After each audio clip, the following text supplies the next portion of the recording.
સંવત 1876 ફાગણવદી જે નવમી ગઢડા મધ્યે દાદાના દરબારમાં અંતર્યામી ઉગમણે દ્વાર ઓરડા તેની ઓસરીની ઉપરે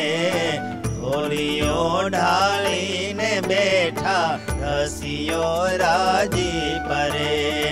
કાળા છેડે ખેસ ઓઢો ઘોડો ખેસ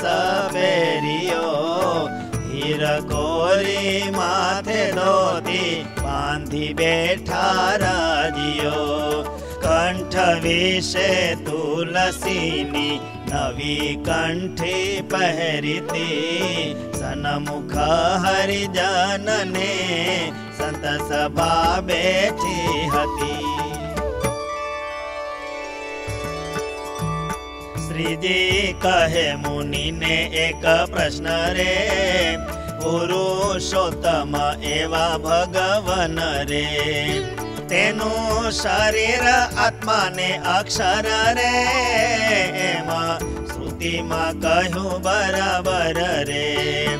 આત્મા અક્ષર વિકારે રહિત રે કાંઈ હેય ઉપાધિ નથી નિતરે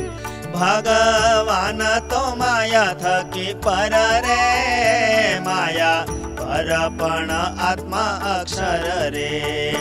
એવા જે તે આત્માને અક્ષર રે કેવી રીતે ભગવત શરીર રે જીવા તણું શરીર જીવ થકી રે અતિ વિલક્ષણ હોય તે નકી રે બળી વિકારવાન પણ કહે રે દેહી જીવ તો નિર્વિકારી રહે રે માટે દેહને દેહીને તો ઘણું રે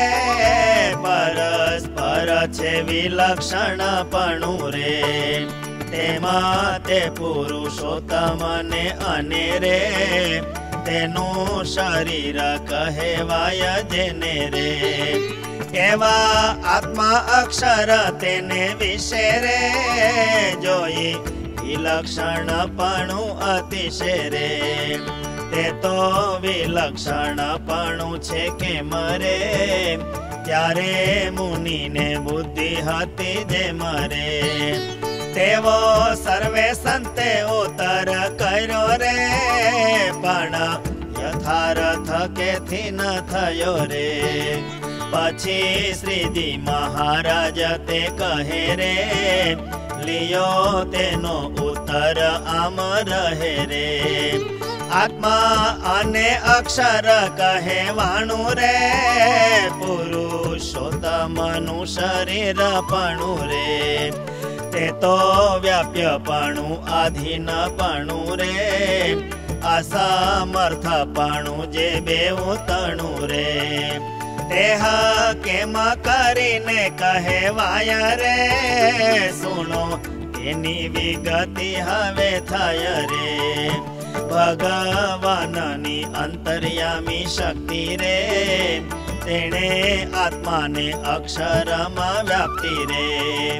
આત્મા અને અક્ષર વ્યાપ્ય હોય રે ભગવાન વ્યાપક કહેવાય રે ભગવાન તો સદાય સ્વતંત્ર રે આત્મા અને અક્ષર પરતંત્ર રે ભગવાનને આધીન તે રહે રે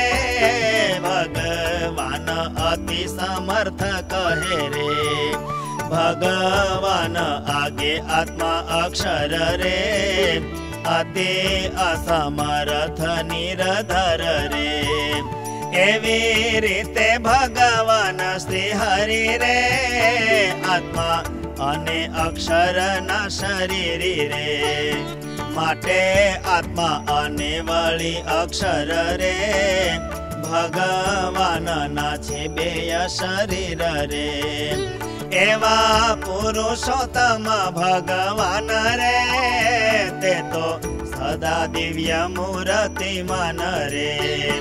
ભગવાન વ્યાપક કહેવાય રે,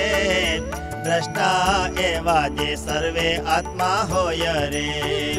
તેહ આત્માને વ્યાપ્ય વળી દ્રશ્ય રે, એવા સર્વે દેહ જે કહેવાય રે, તેહ સર્વેમાં અંતર્યામી પણ રે,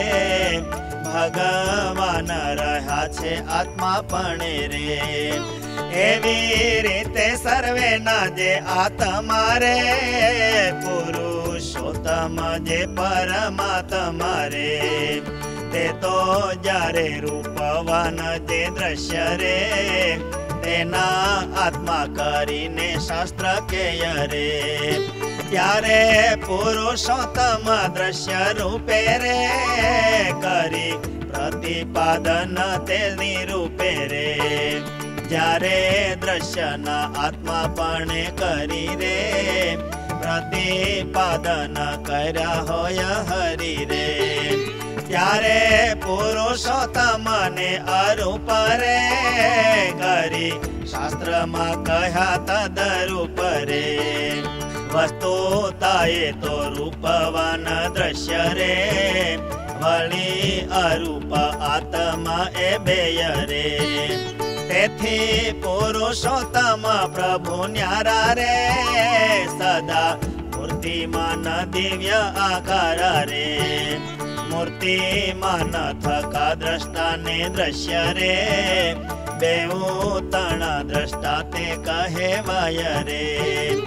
આત્મા અક્ષર એ સૌના પ્રેરક રે, વળી સ્વતંત્ર ને નિયંતા એ કરે, સર્વે ઐશ્વર્ય કરીને સંપન્ન રે, પુરુષોત્તમ એવા ભગવાન રે, પર થકે પર એવું અક્ષર રે, ભગવાન તો તેથી પણ પર રે, એવા પુરુષોત્તમ ભગવાન રે, તે તો કરવા જીવના કલ્યાણ રે, કૃપા કરીને પૃથ્વીની માયા રે, પોતે મનુષ્યની જેવા જણાય રે, તેને સદા દિવ્ય મૂર્તિ માન રે, જાણી કરે ભક્તિને ઉપાસન રે, તે તો પ્રભુ સામર્થ્ય પણ પામે રે, વળી અનંત ઐશ્વર્ય ને વામે રે, બ્રહ્મ ભાવ પામો નિજ આત્મા રે, તેણે પ્રેમે સહિત વિશેષ મારે, નિત્ય પરમાદર થકી જેતે રે, ભગવાનની સેવામાં વરતે રે, નિરાકાર જાણી જે ભગવાન રે, કરે ઉપાસના ને વળી ધ્યાન રે, લીના થાય બ્રહ્મ સુષુપ્તિ વિશે રે, નથી વિસરતો કોઈ દિવસે રે, ભગવાન થકી કોઈ ઐશ્વર્ય રે, તેને પણ પામતો નથી એય રે, આજે વાત અમે પ્રત્યક્ષ દેખી રે, કહી એમાં કોઈ સંશય નથી રે, વળી આ વાત કોને સમજાય રે, જેને સાકાર ઉપાસના હોય રે, તેથી પમાય ન પમાડે બીજો રે, માટે વાત દ્રઢ કરી રાખજો રે, તેથી પમાય ન પમાડે બીજો રે, માટે વાત દ્રઢ કરી રાખજો રે. इति श्री सहजानंद स्वामी प्रबोधिते अध्यात्मशास्त्रे श्री वचनामृत सद्ग्रंथे गढ़डा प्रथम प्रकरणे शरीर शरीरी एवं स्वामी सेवक भावनाम चतुष्षष्टितमं वचनामृतम्.